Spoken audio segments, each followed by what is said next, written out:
दोस्तों मैं रीट प्री की प्रिपरेशन करूँगी या मेंस की। तो मैं हेलो दोस्तों, welcome back to my YouTube channel. I hope आप सभी बहुत अच्छे होंगे और आपकी पढ़ाई भी अच्छे से चल रही होगी। तो एज़ यू नो कि मैंने लास्ट व्लॉग में पूछा था कि मैं जब सेकेंड ईयर में थी एसटीसी के, तब मैंने रीट प्री का एग्ज़ाम दिया था।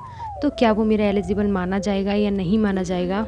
तो इससे रिलेटेड ये जो व्लॉग है वो बहुत अच्छा होने वाला है। तो आप में से कोई भी रीट प्री की प्रिपरेशन कर रहा है या एसटीसी सेकेंड ईयर में, तो उसके लिए ये व्लॉग बहुत हेल्पफुल होगा। तो आप प्लीज़ व्लॉग को एंड तक देखिए। तो यहाँ मैं सुबह 4 बजे उठ गई थी और मैंने उठते ही साइकोलॉजी का रिवीजन कर लिया था। मैंने पढ़ी थी अभिप्रेरणा वाली जो टॉपिक है वो। और लास्ट का को आप लोगों में से कई लोगों ने मुझे सजेशन दिया था और मुझे हेल्प भी दी थी, मुझे एडवाइस दी थी। उसके लिए आपका थैंक यू सो मच। आप लोगों ने मुझे एडवाइस दी उसके लिए। और फिर मैंने अपने आसपास भी पूछा लोगों से, तो वो बता रहे थे कि जब हमने रीट प्री दिया था तब हमारा प्रैक्टिकल तो हो गई थी, लेकिन हमारा एग्ज़ाम नहीं हुआ था। तो मैं कोई रिस्क लेना नहीं चाहती हूँ। तो मैं रीट प्री की प्रिपरेशन करूँगी या रीट मेंस की। तो मैं रीट प्री की प्रिपरेशन कर रही हूँ फ़िलहाल।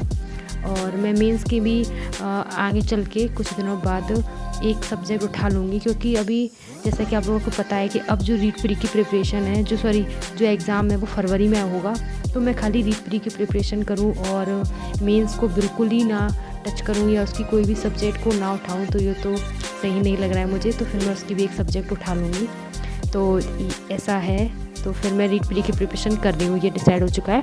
और मेंस की भी कोई एक टॉपिक उठा लूँगी। तो यहाँ पे मैंने आपको बताया कि मैंने सुबह साइकोलॉजी पढ़ी थी, फिर मैंने खाना खाया, फिर दिया मैंने बच्चों को ट्यूशन, जो कि मैं 3 बजे से 6 बजे तक देती हूँ। अभी तो एक बच्ची आई है, पर फिर भी और बच्चे आ जाते हैं, तो लगभग मैं 15 से 20 बच्चों को ट्यूशन देती हूँ। और फिर मैंने जो अभी इंग्लिश की पेडागोजी है वो मैंने उठा ली है। तो मैं वो यूट्यूब से पढ़ रही हूँ और बहुत अच्छे सर हैं एक, जिनका नाम मुझे याद नहीं आ रहा है, बट मैं डिस्क्रिप्शन में दे दूँगी, तो आप वहाँ चेक कर सकते हैं। अगर आप इंग्लिश की पेडागोजी उनसे पढ़ते हो तो सच में आपको वो समझ में आएगी और आपके लिए हेल्पफुल भी होगी वो वीडियो। तो यहाँ से मैं उनके एमसीक्यू कर रही थी, और क्योंकि मैंने टॉपिक तो पढ़ लिया था, तो बस मुझे क्वेश्चंस करने थे, तो फिर मैंने यहाँ उनके क्वेश्चंस किए। बाकी आप लोग बताना कि आपको मेरा ब्लॉग कैसा लगा कमेंट में, और अगर ब्लॉग अच्छा लगा करे तो प्लीज़ चैनल को सब्सक्राइब करके ही जाया करें और कमेंट भी किया करें, जैसा कि आपके मेरे ब्लॉग से रिलेटेड विचार हैं वो, या फिर आप रीट प्री की प्रिपरेशन कर रहे हैं या कोई आपका डाउट है तो भी आप पूछ सकते हैं। मैं आपको अच्छी से अच्छी एडवाइस देने की कोशिश करूँगी। वैसे तो मैं भी अभी प्रिपरेशन ही कर रही हूँ, बट फिर भी हेल्प कर सकती हूँ, तो आप कमेंट भी कर सकते हैं।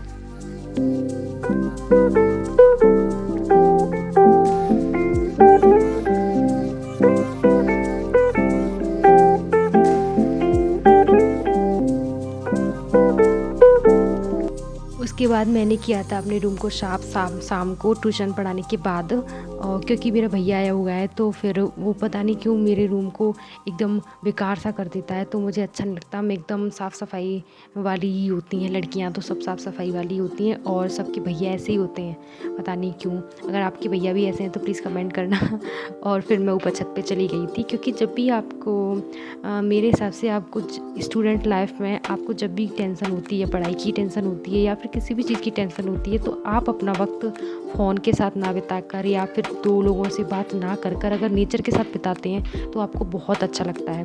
तो फिर मैं नीचे आ गई थी। फिर उसके बाद मैंने सोचा आज मैं खिड़की पे पढ़ती हूँ, और क्योंकि बाहर का नज़ारा भी दिखता रहता है और पढ़ते भी रहते हैं, तो इसीलिए फिर मैंने देखा कि इंग्लिश में मेरे कौन कौन से टॉपिक क्लियर हो गए हैं। तो मैंने principle of teaching English complete कर लिया है और कम्युनिकेशन अप्रोच भी कंप्लीट कर लिया है। अब मैं सोच रही हूँ कि मेरा नेक्स्ट टॉपिक कौन सा करूँ, तो ये मैं आपको नेक्स्ट ब्लॉग में बताऊँगी कि मैं कौन सा टॉपिक नेक्स्ट ब्लॉग में कर रही हूँ। तो मेरी जो इंग्लिश पेडागोजी वाली जो क्लास थी, कौन सा टॉपिक इंग्लिश जो अप्रोच वाला था, वो मैं इसमें से क्लास ले रही थी। ये जो सर हैं वो सच में बहुत अच्छा पढ़ाते हैं, तो आप प्लीज़ डिस्क्रिप्शन बॉक्स चेक कर लिया करें। आप कोई भी स्टडी ब्लॉग देखते हैं, किसी भी चैनल पर स्टडी ब्लॉग देखते हैं, तो आप उनके डिस्क्रिप्शन बॉक्स को चेक कर लिया करें, क्योंकि वो बहुत हेल्पफुल होता है। और अगर आपको मेरा ब्लॉग थोड़ा भी अच्छा लगा हो तो प्लीज़ चैनल को सब्सक्राइब करें और वीडियो को लाइक करें और कमेंट करें। तब तक के लिए